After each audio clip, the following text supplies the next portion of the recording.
তোমার দিদারের আশায় কান্দি আমি বসে নিরালায় আল্লাহর নবী তোমার দিদারের আশায় কান্দি আমি বসে নিরালায় আমার জীবন যৌবন ভাবে কয়েকটা কথা বললেন ডাক দিয়ে বলেন রে খাদিজা তার নাম কি? বলে তার নাম হলো মুহাম্মদ আল আবিদ। বলে তার মায়ের নাম কি? বলে আমিনা। বেঁচে আসেনি? বলে নাই। বাবার নাম কি? বলে খাজা আব্দুল্লাহ। বেঁচে আসেনি? বলে নাই। তাওরাত কিতাবটা নেই, খুলে দেখতেছে। ডাক দিয়া বলে খাদিজা পেয়ে গেছি রে, খাদিজা পেয়ে গেছি। এইটাই হলো আখিরি জামানার শেষ নবী, আখিরি রাসূল, যার মা বাবা দুইজন বেঁচে থাকবে না, এতিম হবে। মায়ের নাম আমিনা, বাবার নাম আব্দুল্লাহ। রহমতের নবীর নাম থাকবে হলো কি? নবী মুহাম্মদ। সবটাই তো বনে গেছে। আসমানে আহমদ নাম, জমিনে মুহাম্মদ নাম। আসমানে আহমদ নাম, জমিনে মুহাম্মদ নাম। যাকে আল্লাহ দিয়েছেন সালাম, যাকে আল্লাহ দিয়েছেন সালাম। আমরা সবাই গুনাহগার, কেমনে পাবো নবী আপনার দিদার? তাই তো আপনাই জানাই গো সালাম। আসমানে আহমদ নাম, জমিনে মুহাম্মদ নাম। যাকে আল্লাহ দিয়েছেন সালাম। আমার ভাইরা, আপনার চারিপাশে কিছু লোকজন আছে, আপনার চারিদিকে কিছু লোকজন আছে, ভালো করে খেয়াল করবেন। আমার মতো মোল্লা নবীজিরে সালাম দিতে চায় না, বলে সালাম দেওয়া যাবে না, সালাম দেওয়া যাবে না। এ খবিস মার্কা বলবি কথা শোন, তুই সালাম না দিলে কি আসে যায়? আমার নবীকে সালাম দিয়েছে আমার আল্লাহ স্বয়ং। মিশকাত শরীফের হাদিস পড়ে দেখ। নারে ইসালাত ইয়া রাসূলুল্লাহ সাল্লাল্লাহু আলাইহি ওয়াসাল্লাম। আমার আল্লাহ তাআলা আমার নবীর সালাম নিজে দিয়েছে। আল্লাহু আকবার বলবেন না? মিশকাত শরীফের হাদিস খুলে দেখো। মানুষ খুবই কম, বিদায় আমি আমার আলোচনা গরম আলোচনা দিলাম না। আজকের আলোচনাটা আমি একটু অন্যভাবে কইরা যাইতে চাই। কথা বুঝতে পারছেন? আকাশের ভাব ভালো না, ওইটা মাথায় রাইখা আমি আলোচনা করেছি। মানুষও কম, আমার মাহফিলে এত কম মানুষ হয় না। ভাইরা আমার, বন্ধুরা আমার, আল্লাহ রাব্বুল আলামিন যতদিন বাঁচায় রাখে, হায়াত যতদিন দিছে, ততদিন সত্য কথা বলে যাব, আপোষ করব না। কোন আপোষ নাই, আপোষ নাই, বাতিলের সঙ্গে কোন আপোষ নাই। আজকে প্রায় 39 বছর ধরে ওয়াজ করি, জীবনটাকে আমি আল্লাহর হাতে সবর্দ করে দিয়েছি। বাঁচতে গাজী, মরলে শহীদ। তোমরা জানো না, রহমতের নবীর জন্য যদি আমার জেল হয়ে যায়, অথবা আমাকে যদি ওই আফ্রিকার ভূখণ্ডের জমিনের অন্ধকার প্রকোষ্ঠে জঙ্গলের মধ্যে ফেলে দেয়, আমি তাতেও রাজি। তবু আমার রহমতের নবীর ভালোবাসার দিকে এক জাররা পরিমাণ আমাকে লড়াইতে পারবা না। আমার নবীর সালাম দেয় আল্লাহ। কে সালাম দেয়? আল্লাহ। আল্লাহ সালাম দেয়, আল্লাহ সালাম দেয়। তোমরা জানো না মিশকাতের হাদিস, আমরা যখন নামাজ পড়ি, নামাজের মধ্যে তাশাহুদ আছে কি নাই? আছে না নাই? আত্তাহিয়াতু লিল্লাহি, লিখল মিশকাত শরীফের হাদিস। আত্তাহিয়াতু লিল্লাহি ওয়াসসালাওয়াতু ওয়াত-তাইয়্যিবাত, আসসালামু আলাইকা আইয়ুহান নাবিয়্যু। সালাম দিল কে? আল্লাহ। আল্লাহ সালাম দিল। আল্লাহ সালাম দিলে সালামের জবাব দেওয়া যায়নি না। আমার হাবিব যখন প্রথম আসমান থেকে সপ্তম আসমানে চলে গেলেন, সীমান্ত বর্ডার, সেই বর্ডারের নাম হলো সিদরাতুল মুনতাহা।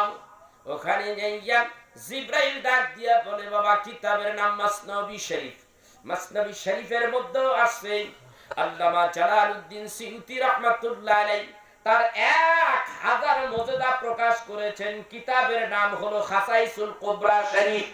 তিনি বলেছেন আমি 1000 জানলাম দিয়া দিলাম। কিতাবে লিখলাম নবীর একটা নয় দুইটা নয় 10,000 মজেদা রয়েছে। আমার খাসাইসুল কুবরার মধ্যে আমি 1000 উল্লেখ করে দিলাম। আর বাকিগুলি আরেকটা কিতাবের মধ্যে আছে, ওইটার মধ্যে শুধু ওই কথাই নেই, আমার নবীর পক্ষ থেকে 2 থেকে 3 লক্ষ হাদিসের কথা আসছে। বুখারী শরীফের মধ্যে 10,000 হাদিস আছে। বাকিগুলি কোথায়? বাকিগুলি আমি রেখে দিয়েছি ওই কিতাবের মধ্যে। সুবহানাল্লাহ কইবেন না? লম্বা ইতিহাস। আমি বলতে চাই ভাইয়েরা আমার, খোসা দিয়েন না, খোসা লাগলে ভেজাল সারা রাত পার হয়ে যাবে। ভাইরা আমার ঘরের ভিতরে আমার বাবার রেখে দেওয়া 30 লক্ষ টাকার কিতাব ওই আমলের পাইবেন না, কোন জায়গায় কিতাব পাইবেন না। আমি সেই কিতাবগুলি আমার কাছে আছে, ওইগুলি নিয়েই তো আমি মুতাআলা করি। ওই কিতাব পড়েই আমি বাংলার জমিনে সাইর করি, বাংলাদেশের বাইরেও ওয়াজ করি। বাবারে আমার, বাংলাদেশের বক্তা, আমি বিদেশে গেলে ইন্টারন্যাশনাল বক্তা। বাইরে আমার বন্ধুরা আমার, আল্লাহ রাব্বুল আলামিন অনেক ইজ্জত দিয়েছে, সম্মান দিয়েছে। আমি সহজে কোথাও দাওয়াত রাখার সুযোগ পাই না। এখন তা আনসিজন একটু কম প্রোগ্রাম। আমি একটু মক্কা মদিনায় লম্বা জার্নি করেছি, লম্বা সফর করেছি, বিদায় বাংলাদেশে কিছু প্রোগ্রাম আমার গ্যাপ পড়ে গেছে। ওই গ্যাপের ভিতর আপনার প্রোগ্রাম ঢুকে গেছে। এই আমার ভাইরা, আপনাদেরকে বলে যাই, কঠিন কথা স্মরণ রাখবেন। হাবিবুল্লাহ নবী জিবরাইল কয় সিদরাতুল মুনতাহায় যাইগা, হাবিব গো এইবার আপনি যান, আমি আর যাব না। আমার রাসূল ডাকতে বলে, জিবরাইল রে, এত পথ আমার সঙ্গে এখন যাইবা না, কারণ কি? ইয়া রাসূলুল্লাহ, ইয়া হাবিবাল্লাহ, আল্লাহ রাব্বুল আলামিন আমাকে 600 পাখা দিয়েছে। বুখারীর বর্ণনায় আসছে আমাকে 600 পাখা দিয়েছে আল্লাহ রাব্বুল আলামিন। এইগুলি নূরের পাখা। এই সিদরাতুল মুনতাহার পরে যেই নূরটা, এই নূরটার পাওয়ার বেশি। আমি যদি এক জাররা পরিমাণ সামনে অগ্রসর হই, তাহলে আমার রব্বুল আলামিনের নূরের তাজাল্লিতে আমি জিবরাইল 600 পাখা সহকারে আমি জ্বলিয়া পুড়িয়া অঙ্গার হয়ে যাব। হাবিব আপনি যান, আপনার জন্য তো উন্মুক্ত রয়েছে, আপনি যেতে পারবেন। রহমতের নবী ওখান দিয়ে চলে গেলেন। এখানে আমার অনেক কথা আছে, আমি ওই দিকে যাব না। বিজ্ঞানের দৃষ্টিতে এখানে অনেক কথা আছে। অনেকে বলে নবী আমার নূর না, নবী হলেন মাটি। মাটি না নূর বলেন। এই জায়গায় যদি নূরের একটা জগতের স্তর রয়েছে, 3টা স্তর নিম্ন নূরের, উপরের ঊর্ধ্ব জগতের মধ্যে 3টা স্তর রয়েছে। রক্তে মাংসে করা কোনো মানুষের ওখানে যাওয়া সম্ভব নয়। রহমতের নবী তিনি ছিলেন নূরের নবী। এই জন্য তাফসীরের রুহুল বায়ানের মধ্যে আসছে, সূরা মারিয়ামের মধ্যে আসছে। প্রথমেই তিনি মুসান্নিফ ডাক দিয়া বলেন, আমার রহমতের নবীর হলেন 3টা সূরত। তাফসীরের কিতাব আছে কয়টা সূরত? সূরতে বাশারি, সূরতে মালাকি, সূরতে হাকিকি। 3টার ব্যাখ্যা দিতে গেলে 3 ঘন্টা রেখে দিলেন। আমার হাবিব যায়, জিবরাইল যাইতে পারে না। অনেক লম্বা কথা।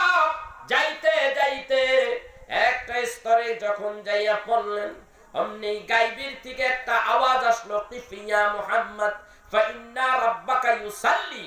হাবিব গো, আপনারে আল্লাহ রাব্বুল আলামিন সালাম দিছে। নবী আমার ডাকতে বলে, আল্লাহ আমারে সালাম দিছে। আল্লাহ যদি রাসূলকে সালাম দেয়, এইবার নবী আবার কি করবে বলেন তো দেখি। আর নবী কি করবে? আপনি কি উত্তর দিবেন? মোল্লার গোষ্ঠী উত্তর দিতে পারে না। এই ওয়াজ যখন আমি আগে করতাম, আজকে একটুখানি করলাম, এটা অনেক লম্বা একটা ওয়াজ। মেরাজের ওয়াজটা একটু আলাদা সিস্টেমে ওয়াজ করি, এই সাধারণ এইভাবে ওয়াজ করি না। কিতাবে একটু আলাদা। কথা বুঝতে পেরেছেন? রাসূলকে সালাম দিছে, আল্লাহ এখন কি করবে? মোল্লার গোষ্ঠীও কয় আল্লাহ সালামে জবাব দিব। দেখছস নি কারবাটা? এই নিলে হাওড়া করছ আমি। এই যে তোমার এলেমের বহর, আল্লাহরে সালাম দেওয়া যায়? কথা খায় না, আগে বুঝালো। আল্লাহরে সালাম দেওয়া যায় না। আল্লাহ যদি কাউরে সালাম দেয় তার জবাব কথা বল না। আল্লাহরে সালাম দেওয়া যায় না, আল্লাহ যদি কাউকে সালাম দেয় তার জবাব হয় না। কেননা এখান থেকে আমি আবার একটা বুখারীর হাদিসে গেলাম। মা খাদিজা রাসূলকে এত সেবা করলেন, যত্ন করলেন, যার কারণে আল্লাহ রাব্বুল আলামিন মা খাদিজার উপরে কেমন খুশি। শোনা দরকার আছে না নাই? ওই যে সালামের লিগে আমার হলে এই জায়গায় যাওয়া লাগে, সালাম বলে পায় না। মা খাদিজা, আপনি দেখেন নাই মক্কা নগরে কাবা শরীফের পূর্ব দিকে বাড়ি।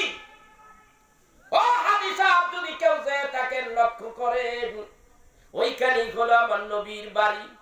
ওখান থেকে মা খাদিজা কাবা শরীফের একটু পূর্ব আর উত্তর দক্ষিণ দিক দিয়ে রাস্তা গেছে, ওই রাস্তা দিয়ে সোজা চলে গেছে কোথায়? মেসফালা। ওই পারে হলো কেদুয়া। মেসফালা পার হইয়া কেদুয়া দিয়া হাতের বাম পাশে একটু আগে গেলে হাতের বাম পাশে যেই পাহাড়টা, ওই পাহাড়টার নামই হলে গারে সুর। ওই গারে সুরের থেকে আরো প্রায় ৬-৭ কিলো দূরে, ওখানে হাঁটিয়া যাইতে যাইতে ৩,৫০০ ফিট উপরে গারে হেরা, যেখানে কোরআন নাজিল হয়েছে। বাবা আমার, আমি উঠেছি, কত কষ্ট হয়েছে আমার, পা গুলি ব্যথা হয়ে গেছে, গরম পানি ঢালিয়া ঢালিয়া পাও ঠিক করেছি, নাইলে পারি না, তোয়াব করতে পারি না, খুব কষ্ট হয়ে যায়। আল্লাহর কাছে কইলাম, আল্লাহ রে, এতগুলি ওষুধ নিয়ে আইছি, আল্লাহ একটা ওষুধ কি আমি খাবো না? এত ব্যথা শুরু হলো, মাথার মধ্যে একটা চিন্তায় গেল, আমি একটু গরম পানি ডালি। সহনশীল ভাবে গরম পানি হোটেলে দেয় ঢাললাম, আল্লাহ ভালো করে দিল, উমরা করলাম। সুবহানাল্লাহ।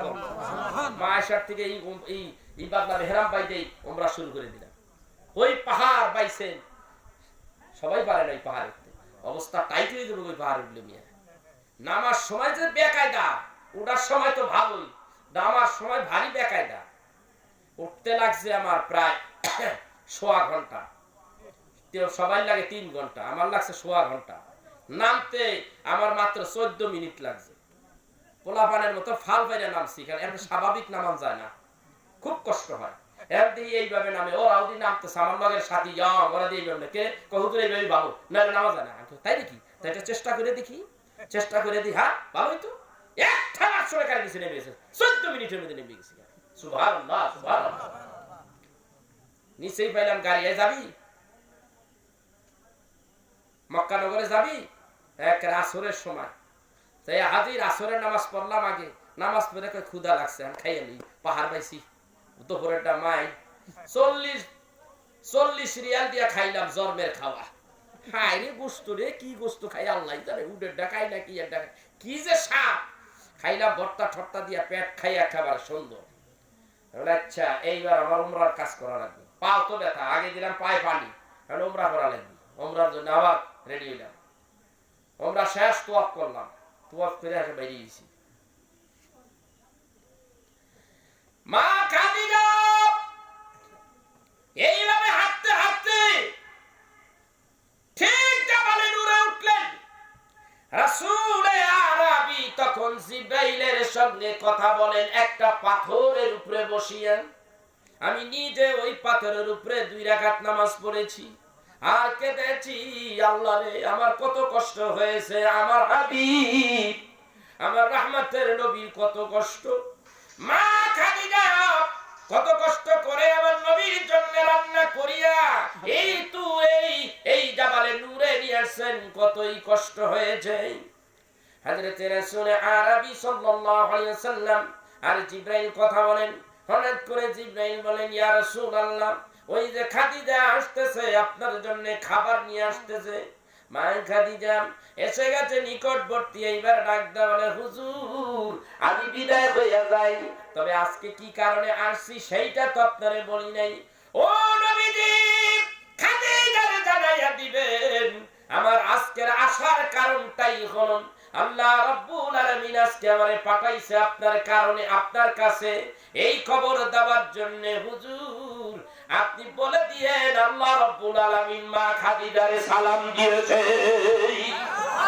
কোন ইতিহাসে কোন কথা পাওয়া যায় না, শুধু একটা ইতিহাস পাওয়া যায়, আল্লাহ রাব্বুল আলামিন স্বয়ং তিনি তার মা খাদিজাকে সালাম দিয়েছে। আল্লাহু আকবার। এটার কারণ হলো একটাই, কিছুর বিনিময়ে আল্লাহ রাব্বুল আলামিন তাকে কিছু দিয়েছে। অসাধারণ কিছু করার কারণে আল্লাহ রাব্বুল আলামিন অসাধারণ কিছু দিয়ে দিয়েছে। সুবহানাল্লাহ, সুবহানাল্লাহ। আমার আল্লাহ কি আপনার সালাম দিয়েছে? কাউকে সালাম দিয়েছে? মা খাদিজার সালাম দিয়েছে। কারণ একটাই, যে ব্যক্তি আমার হাবিবকে ভালোবাসে আমি আল্লাহ তাআলা ভালোবাসি। আমার হাবিবের ভালোবাসার কারণে, আমার হাবিবের জন্য আমার মা খাদিজার ঘরে আজকে খাবার নাই। এত টাকা এত পয়সা ছিল, মা খাদিজা যেই দিন তাকে অর্থ দিয়ে দিলেন, রাসূল আরবি সাল্লাল্লাহু আলাইহি সাল্লাম বললেন, খাদিজা রে তুমি আমারে সব দিয়ে দিলা? বলে ইয়া রাসূলুল্লাহ দিলাম। বলে তুমি কি জানো কি কারণে তুমি আমারে দিলা? ইয়া রাসূলুল্লাহ আপনি যখন আমার বাড়িতে ঢুকেন তখন অনেক সময় আমি চেয়ে চেয়ে দেখি আপনার মাথাটা যেন একটু একটু নিচু নিচু হতে চায়, আপনাদের কেমন কেমন লাগে। আমি বুঝতে পেরেছি গো নবী, সব অর্থ আপনাকে দিয়ে দিলাম, আস্তে ধীরে সব কিছুর মালিক আপনি। সিনা টান করে মাথা টান করে আমার বাসা বাড়িতে ঢুকবেন, আমার বলতে আমি আর কিছুই রাখলাম না। ওই দৃশ্য আমি দেখেছি, ওই কথা মা খাদিজার কথা আমার মনে আছে। রাসূল আরবি সাল্লাল্লাহু আলাইহি সাল্লাম বলেন, খাদিজা সব দিয়ে দিলে কিছু রাখলা না? বলে কিছুই রাখলাম না। তাহলে খাদিজা আমি যে এগুলি ধীরে ধীরে সব দিনের পথে সব যে দান করে দেব। ইয়া রাসূলুল্লাহ মালিক আপনি, কি করবেন না করবেন আপনার ব্যাপার, আমারে আর কিছু জিজ্ঞাসা না। দিতে দিতে সবগুলো ইসলামের জন্য দিয়ে দিলেন, সব দিয়ে দিলেন। দিতে দিতে আমার নবীর ঘরে এখন খাবারের পানিও নাই। আল্লাহ ডাক দিয়া বলে, আমার হাবিবরে টাকা দিয়েছো, জীবন যৌবন দিয়েছো, আমার হাবিবের জন্য মেহনত করেছো, আমার হাবিবে তুমি তুমি অসুস্থ থাকলো হাবিবের সেবা করেছো, আজকে আমার হাবিবের জন্য খাবার নিয়ে আসছো। হাবিব জিজ্ঞাসা করে, খাদিজা রে খাবার পাকিয়ে পাকিয়ে তুমি খেয়ে নিতে পারতা, তোমার তো শরীর ভালো না, তুমি একটু বয়স্ক, তোমার তো অসুবিধা হয়। ইয়া রাসূলুল্লাহ ইয়া হাবিবাল্লাহ আপনি কিভাবে বললেন এই কথা? আমি খাদিজা তো সেই খাদিজা, কিছু রান্না করলে আপনার মুখে না দেওয়া পর্যন্ত আমি খাদিজা আমার মুখে সেই খাবার তুলি না। ইয়া রাসূলুল্লাহ ইয়া হাবিবাল্লাহ আপনি যা যা পছন্দ করেন আমি তাই তাই নিয়ে আপনার কাছে হাজির। নবী আমার ডাক দেন, এ খাদিজা আজকে একটা সুসংবাদ আছে।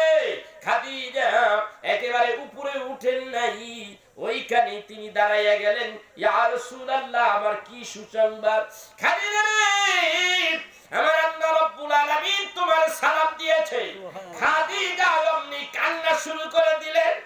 নবীজি ডাক দিয়ে বলে, খাদিজা রে কি কারণে কান্দো, কি দুঃখ তোমার, কেন কান্দো? ইয়া রাসূলুল্লাহ আপনি কি বুঝেন না, মানুষ যখন বেশি খুশি হইয়া যায় তখন কেঁদে ফেলায়। এই খুশি আমি কোথায় রাখবো? পৃথিবীর জমিনে কত মানুষ আল্লাহ সৃষ্টি করেছে, আমারে আমিনা খানদারে আল্লাহ পছন্দ করে আবার সালাম দিয়েছে, এই সালাম আমি কোথায় রাখবো গো নবীজি? ও গো নবীজি এই সালাম আমি কোথায় রাখবো? নবীজি এই সালামের জবাব কিভাবে দিতে হয় আমি জানি না, আমার পক্ষ থেকে জবাবটা আপনি দিয়ে দিলেন। নবী ডাক দিয়া বলেন, আল্লাহ সালাম দিয়েছে, যাবার বেলা জিবরাইল তোমার সালাম দিয়ে গেছে। আল্লাহু আকবার। দিনের নবী ডাক দেখো আমার সালাম তো আছে, সুবহানাল্লাহ কইবেন না? আমার সালাম আছে, সমস্যা নাই। নবীরে সালাম দেওয়া যায় কি যায় না? আল্লাহ ডাক দা বলেন, ইন্নাল্লাহা ওয়া মালাইকাতাহু ইউসাল্লুনা আলান নবী। আমি আল্লাহ, নিশ্চয় আমি আল্লাহ, অবশ্যই অবশ্যই আমি আল্লাহ আকাশের ফেরেশতা, জমিনের ফেরেশতা, কুল কায়নাতের সব ফেরেশতাগুলিকে লইয়া আমার হাবিবুল্লাহ নবীর উপরে দুরূদ শরীফ পড়ি সুবহানাল্লাহ বলেন। পৃথিবীতে যত নবী আল্লাহ সৃষ্টি করেছে কোন নবীর উপরে আল্লাহ কি দুরূদ পড়ছে? পড়ে নাই। নবী মুহাম্মদুর রাসূলুল্লাহ সাল্লাল্লাহু আলাইহি সাল্লাম তার উপরে দুরূদ পড়েছে নবী আল্লাহ নিজে। আল্লাহ তারপরে ঘোষণা করে দিলেন, ইয়া আইয়ুহাল্লাযীনা আমানু সাল্লু আলাইহি ওয়া সাল্লিমু তাসলিমা। এটা আমরের সিগা। আল্লাহ কয় দিস ইজ মাই অর্ডার, আমি হুকুম করলাম। শুনে রাখ হে বিশ্বাসী ইমানদার বান্দারা, তোমরাও আমার হাবিবের উপরে দুরূদ শরীফ পড়ো, আদবের সাথে সালাম জানাও, সালাম পাঠাও। সুবহানাল্লাহ কর। তুমি সালাম জানাইবা, তোমার সালামটা পৌঁছাইয়া দিবে ফেরেশতারা। মিশকাত শরীফের হাদিসে আছে, বান্দা যখন আল্লাহর নবীর উম্মতেরা যখন দুরূদ শরীফ পড়ে, সালাম দেয়, মুহূর্তের মধ্যে, সেকেন্ডের মধ্যে তোমার দুরূদ ও সালামগুলি সোনার মদিনায় ওই গম্বুজের নিচে পৌঁছায়া দাও।